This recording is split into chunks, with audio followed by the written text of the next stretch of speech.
Hello and welcome back, YouTube. I'm on my way to Factor for my second night this weekend, and what is actually my fifth shift at Factor. I had to think about that.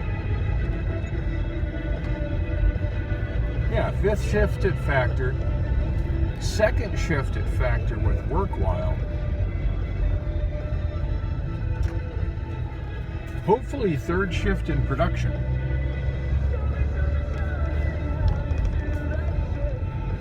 Now, I still have the warning sitting on my app that I might be put into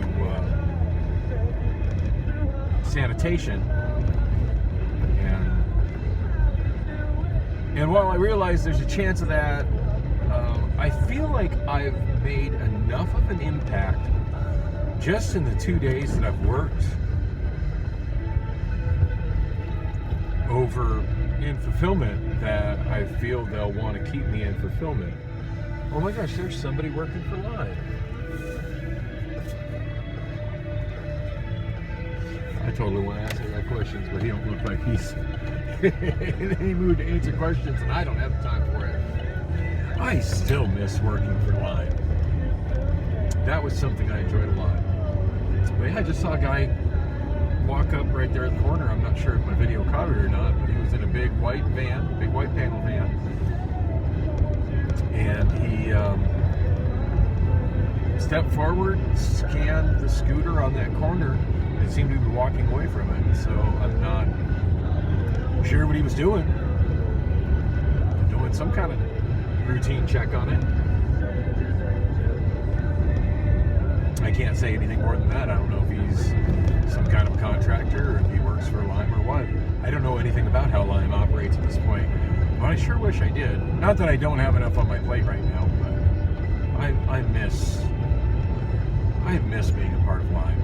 I do. I just was so into that job and just thoroughly loved it and wanted to be more with it, but it never happened. You know, the funny thing is, even when they pulled out of this market, I wanted to maintain my juicer status. They had removed my juicer status from my app, and I used to juice in other markets beyond just Phoenix. Now, granted, not very often, but actually I went to summer of 2019, I actually went to San Diego quite a bit, but I also did a couple days in Denver and a couple days in San Antonio. And I kind of figured like I would have some days on the horizon in Atlanta as well. It never happened, but the last time I went to Atlanta, you better believe I was watching the Lime app to see what was available. It just, there was never any point where I was driving and in control of the vehicle and was alone. Granted, I was there with Priscilla for her grandmother's funeral, but we spent a disappointing amount of time just stuck in a hotel doing nothing. I mean, literally doing nothing.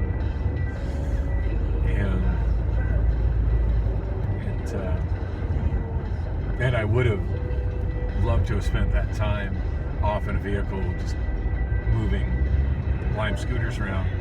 And now that I'm thinking about it, the deal of what was going on in Atlanta at that time is they had shut down on the same date that Phoenix did, and they just had a lot of retrieve tasks. There were still a lot of scooters out and about in places, and they were paying pretty good money just to pick them up and return them to their Lime base in Atlanta. I could have done that. Now, I don't know if I would have made enough money to justify renting a vehicle to do that. And I forget what the deal was. I think the deal was, if memory serves, Priscilla rented a vehicle, and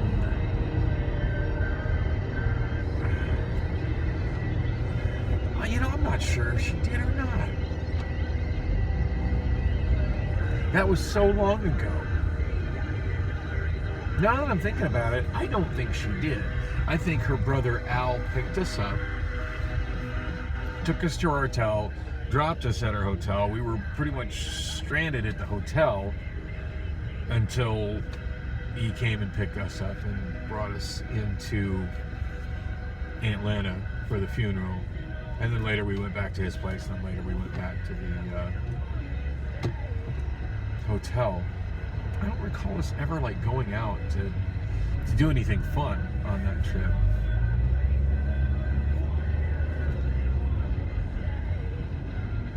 Not that I wasn't down to go to her grandmother's funeral. Her grandmother and I actually were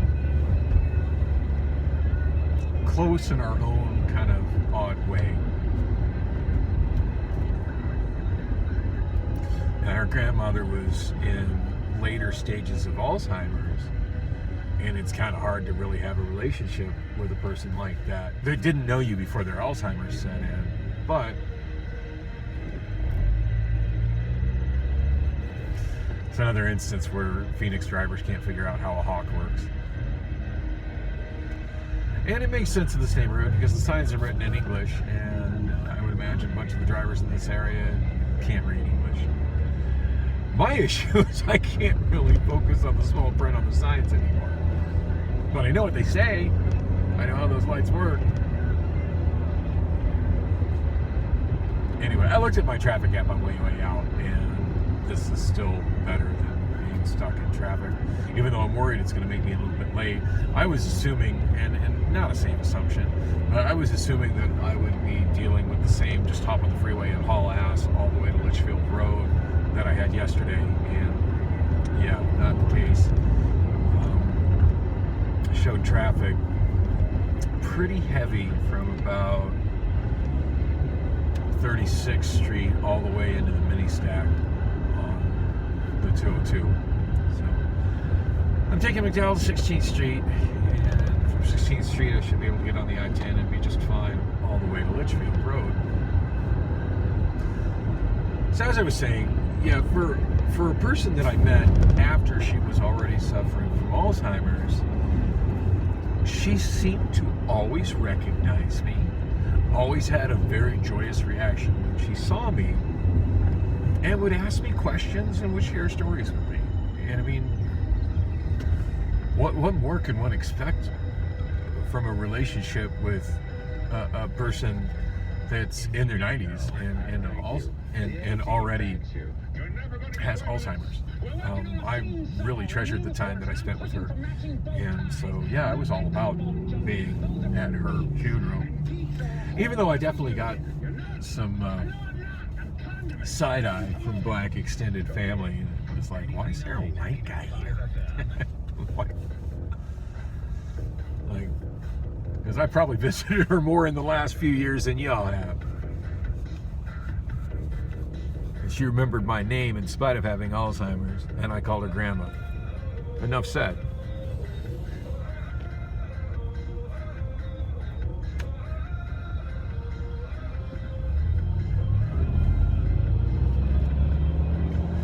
So that's not what I was going to talk about on this drive at all. Wasn't planning on talking about Lime. I just happened to see the guy servicing the Lime scooter, and somehow that brought me to thinking about going to Atlanta right after Lime had shut down in January of 2020, and me looking at some more work I could have done. And I was looking at that work because my juicer status was still active. It was after I got back, and I went through a pretty strong bout of depression then, and I wasn't really paying attention to my email then, unfortunately, that I noticed that I lost my juicer status. Now, it was about that time that I sent an email to, and this was well before I started my vlog, but I've always had a bad habit, or a good habit, depending on your perspective, of coming up with nicknames for people I can't remember, and sometimes those nicknames just sticking with me, even when I do learn their names and I'm familiar with their names. I mean, I still call Jeff Cell Phone Jesus as often, if not more, than I call him Jeff. And I've said that to his face, and he thinks it's funny. So, oh look, there's a Waymo driverless car. They've changed the decals on them. It now says "Hail the Future," and it has a little blue stripe plugging the app. It never used to have that on it. It used to be a little more incognito. I'm trying to read the exact text on the blue, but it's hard for me to see. Alright, I got a green arrow. Oh yes, that Waymo is definitely driverless. It's passengerless too. It's just cruising. It's just a robot cruising down McDowell.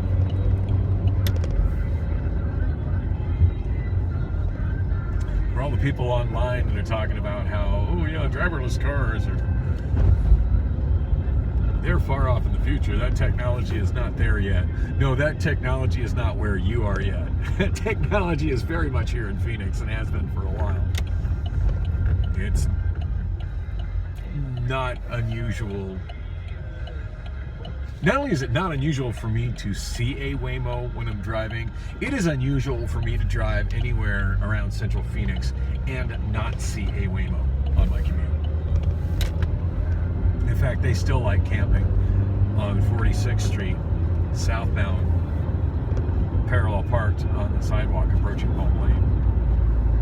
For a while, I wasn't seeing one there very often, but lately when I go home at night, there's one just chilling right there, waiting for its next assignment.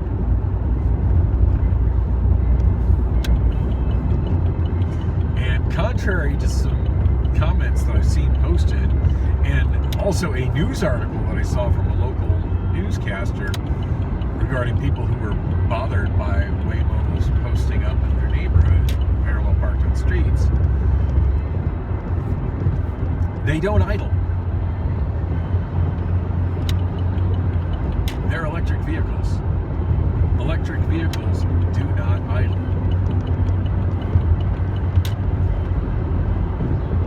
Heck, at this point, a lot of modern gas vehicles don't idle. I forget what that feature is called that shuts it down when you're not in motion and starts it back up when you go to move again, but it's pretty common on most all vehicles now. Now, granted, a lot of people like to disable it, and I ran across it. All right, there's our first no headlight driver on the right. Hasn't noticed that it's dark. But hey, at least he's using his turn signals. That's worth something, right?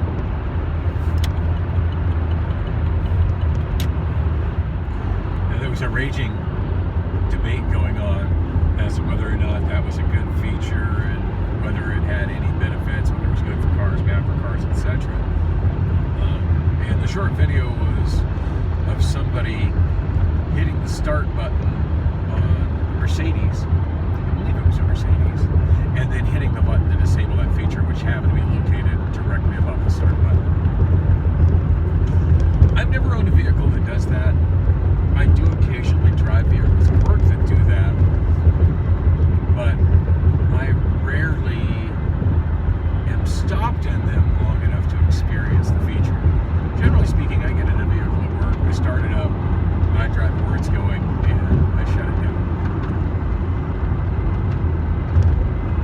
The only place I routinely pause for a moment is when I pull into the gatekeeper line to grab one of the colored hats indicating what the issue is with the car.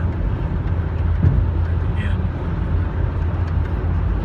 most of the time I'm not stopped there long enough to engage that feature. So that's not what I was planning on talking about either. You'll have to excuse me. My mind wanders. If you're new to this vlog, get used to it, because that's how my mind works. It's part of the fun of my cocktail of mental illnesses. Cocktails. No, I'm not drinking while driving, but I do have a Mountain Dew, and I'm thinking at this point the sugar and the caffeine would do me some good on my way to work. Did I say the day and date? I'm not 100% certain I did. It's Saturday, November 25th, 2023, 6:37 p.m., 6:32 on the Saturn clock, so we're still consistently 5 minutes off the Saturn clock. My Saturn has its own way of keeping time. Maybe it's just not calibrated for this planet because it's a Saturn. Throwing that out there. Maybe it keeps perfect time on Saturn, not so much here on Earth. So I said 3 minutes to. I saw one of the screens that was giving me time to intersections, and I didn't pay attention to it. Didn't notice it until too late. It looks like we got a Tesla Model 3 on my left. I've got such a love-hate relationship with those cars. And I really do want to find out how much Hertz is selling those ones that they have sitting at retail for. Although I've been watching a lot of videos about what happens to high mileage Teslas, and it's not very positive. In fact, the best one that I watched came from Rich Rebuilds, who is definitely one of the best authorities on that subject. I've been watching Rich Rebuilds for a long time. If you have any interest whatsoever in electric vehicles, I highly recommend you check out Rich Rebuilds' channel. He's had all kinds of personal wars with Tesla and probably with Elon Musk directly, trying to service his own Teslas and rebuild wrecked Teslas. And his advice on high mileage used Teslas was don't mess with them. Not worth the money. I also saw a video on a channel I've never seen before. I can't really say much about the channel, but it was a woman, a young woman, interviewing a rideshare driver who had financed a Tesla Model 3 to do rideshare with and used it for a year, absolutely loved it for a year. But hey, look, there's another vehicle with no lights on. Where's the same vehicle I saw earlier? I could look to the right and see that their screens are lit up. They don't have real gauges in their car with backlighting. They have digital display screens. Digital display screens are lit, so they're completely oblivious to the fact they don't have the headlights on. Serious design flaw to me. And I'm glad there's a trend with new vehicles to go back to actual gauges and away from those screens. As I'm seeing the new 2024s arrive at Hertz on models of cars that had screens that now have gauges. Oh, this doesn't look good.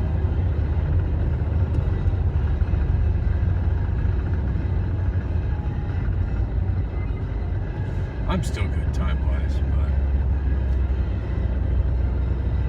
but I do wish I'd have let out a little bit earlier. So anyway, the video with the woman interviewing the rideshare driver, he put over 100,000 miles on it. Now, he's very concerned that there's something in the software that deliberately disables the battery at a certain mileage to force you to have to get costly, and by costly I mean about $10,000 costly battery replacements from Tesla, as opposed to it just naturally wearing down. Now, based on the experiences that I've had in just continuing to run an Apple iPhone 6s Plus long beyond what its expected lifespan is, I'm not 100% sure about his allegation. I've seen, then again, I'm not 100% sure that Apple's not doing the same thing, but anyway, I feel like I've had that happen on other devices too, where the battery quickly goes from not holding the charge that it should have to just not being usable at all. It's not a slow degradation, but he was talking about how it went from having its usual range of about 280 miles, 260 miles, something like that, and now it kind of quickly digressed to about 100, 120, 150, and then it was almost like an overnight progression or a very quick progression from a range of 80 miles to a range of 30 miles, and that now the car has a range of 30 miles on a full charge, which is pretty much, I don't know, there's part of me wants to say useless vehicle, and then I'm thinking about how many electric scooters I have that have a range at best of 15 miles. So, hey, an electric vehicle with a range of 30 miles would actually be useful for me. I could drive that back and forth to Hertz every day. It wouldn't get me to factor, though. Anyway, he's in a bit of a situation because Tesla's warranty is time or miles, like most motor vehicle warranties. The same thing with gas vehicles. It's 5 years or 100,000 miles. If you put 100,000 miles on it in the first year, it doesn't matter. That 5-year warranty is, you used it up. You've got 100,000 miles or whatever, however many miles on your drive-through warranty. Same kind of thing with Tesla. He's expired the warranty. Well, he hasn't expired his loan. He's still got another 4 years of rather steep car payments on a car that's worth very little, that he doesn't have the money to repair. So it looks like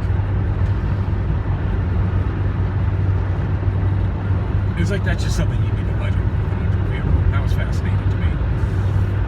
So of course, if I would be looking at Teslas and trying to put a value on a Tesla that Hertz is selling, I would have to really look at the miles and then consider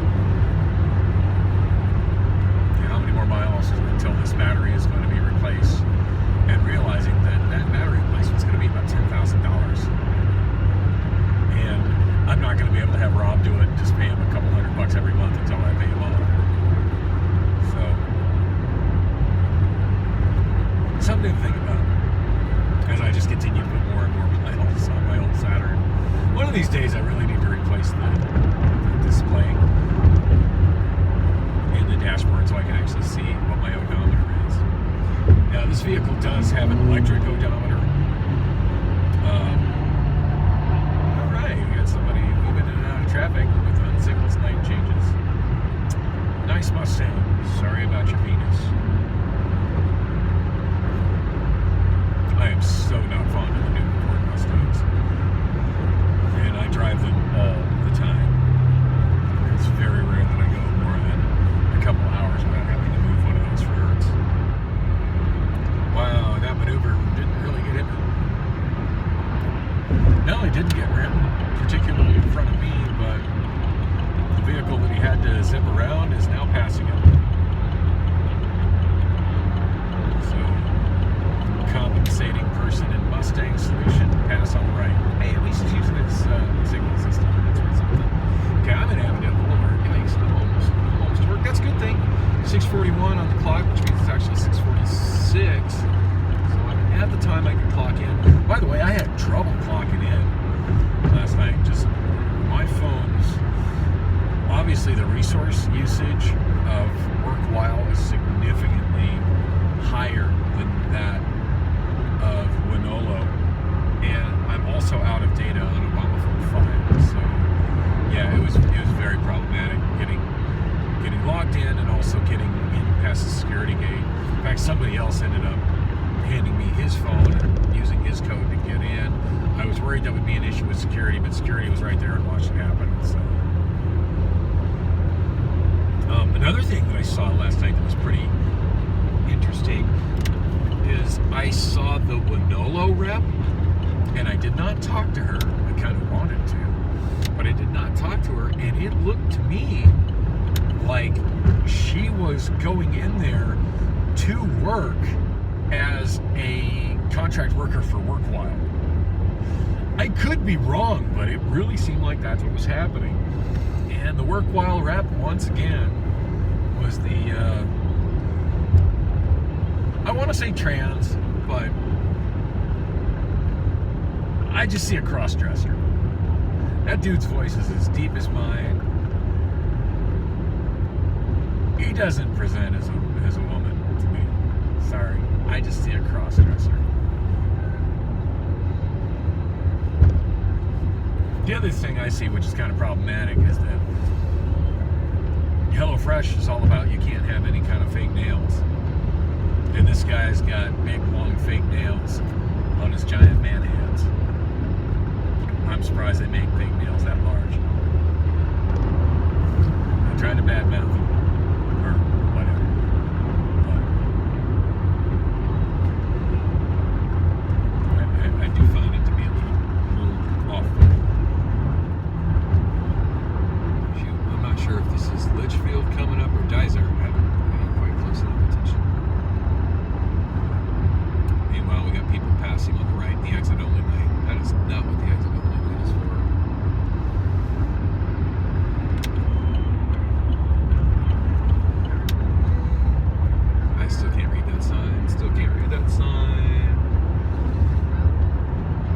Fairfield Road.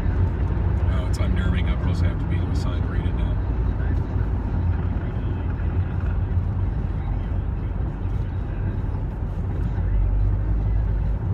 And I'm no closer to being able to afford LASIK now than I was 2, 3, 4 years ago. Actually, I was a lot closer 4 years ago. Nowhere near being able to afford it now, though.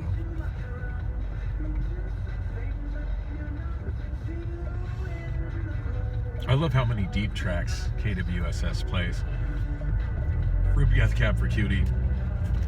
On the way home, I heard Brothers on a Hotel Bed, which was amazing. I don't think I've ever heard that song on the radio before.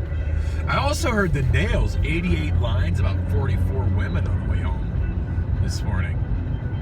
I had forgot all about that song and how much I love that song. And how much I remember the lyrics of that song. That was fun. And I'm pretty sure I had that for karaoke. I just never sing it. But I highly doubt any other karaoke hosts I know have it.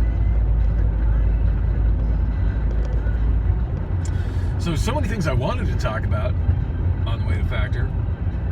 I didn't get around to. I wanted to give an update on Priscilla. I wanted to talk about how Factor went last night. I talked a little bit about that. I enjoyed the work. I worked in production. I was on production line 5, putting in A-liners in boxes. There was one day I did liners, although I think I was doing B-liners that day.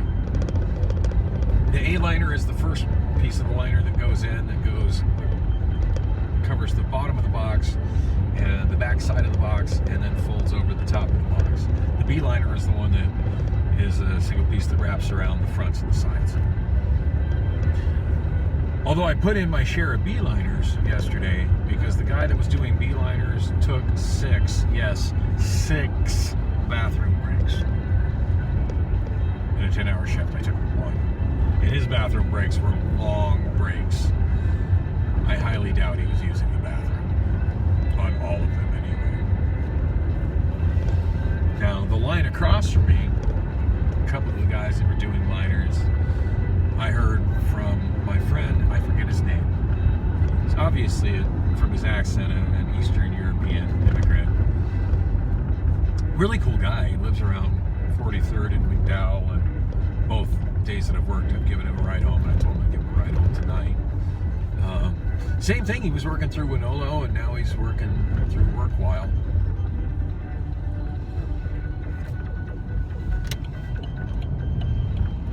I would say he's around my age, give or take.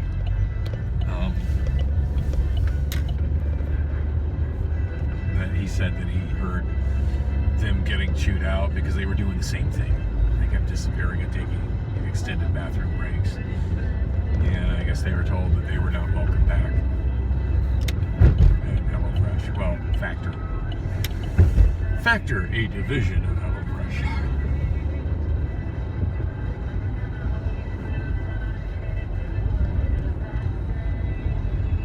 Not much else to say about it, which is fine. I don't really have the time anyway. It's 6:48, which translates to 6:52 on my clock. I'm actually right on time. This is pretty good.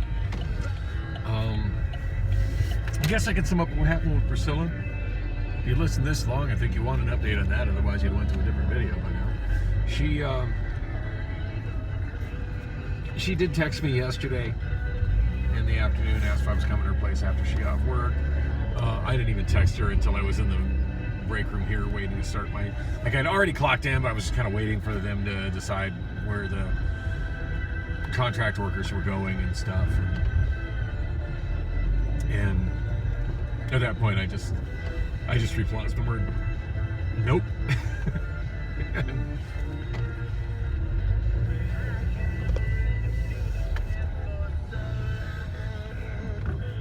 I did text her to let her know that I got a big Factor box. Hey, there's something I didn't mention. Yeah, is everybody on the way out yesterday? They had a giant pallet of Factor boxes, and I deliberately picked out a really big one, so I got a thing of 12 Factor meals. I'm glad I didn't decide to spend money on Factor meals on the way out the door. So I got a box with 12 free factor meals, and I have one in my bag, as well as a meal that Priscilla bought me at Ono Hawaiian Grill.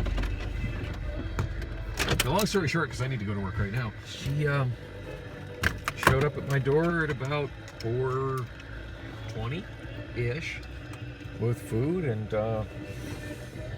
took care of what she didn't take care of on Wednesday night. Or was it Thursday night? Wednesday night. No, it was Thursday night. She took care of it on Wednesday night. Anyway, I love it when things work out like that. She wants me to go to her place in the morning after I get off, and yeah, I think I'm going to.